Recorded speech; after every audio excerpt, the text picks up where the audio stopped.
Jack Van Devender, storekeeper first class, E6. We made the Mediterranean. We made the Mediterranean cruise. We made a cruise up the East Coast, all the way up to Boston. Then came down to New York. We made the port of Boston, the port of New York. We did all of our training duty in the Caribbean. I mean, people pay big money now to go on cruise, including me. Me and my wife go on cruises now in the Caribbean. But we made almost all the ports the cruise ships do now. San Juan, all the Virgin Islands, St. Thomas, St. Croix. So many of those islands we made for training. We'd be on training duty down in the Caribbean. Then we made the Western Pacific cruise to what we call Westpac. We cruised through the Panama Canal, which was an interesting experience. And then, of course, we made Hawaii on the way. Spent a week there. Wake Island, Okinawa, Philippines, Hong Kong, Kaohsiung, Taiwan. Not to speak of all the ports that we made in the Mediterranean and up and down the East Coast. Coming back, Acapulco, San Francisco, San Diego. So I would say I saw most all of the world north of the equator. I never got south of the equator, but I did see. It was being a single guy. I consider myself. You know, it's kind of interesting. You don't realize how lucky you are, and you're very young.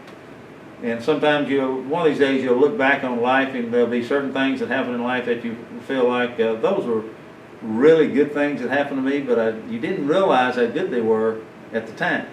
And the 4 years and 3 months that I served in active duty in the Navy, I had a short timer's calendar on the wall. When I got down to 180 days, I ran a tape on my ad machine. Y'all don't have tapes anymore, but I had a tape. You know, I did 180, 179, all the way down to 1.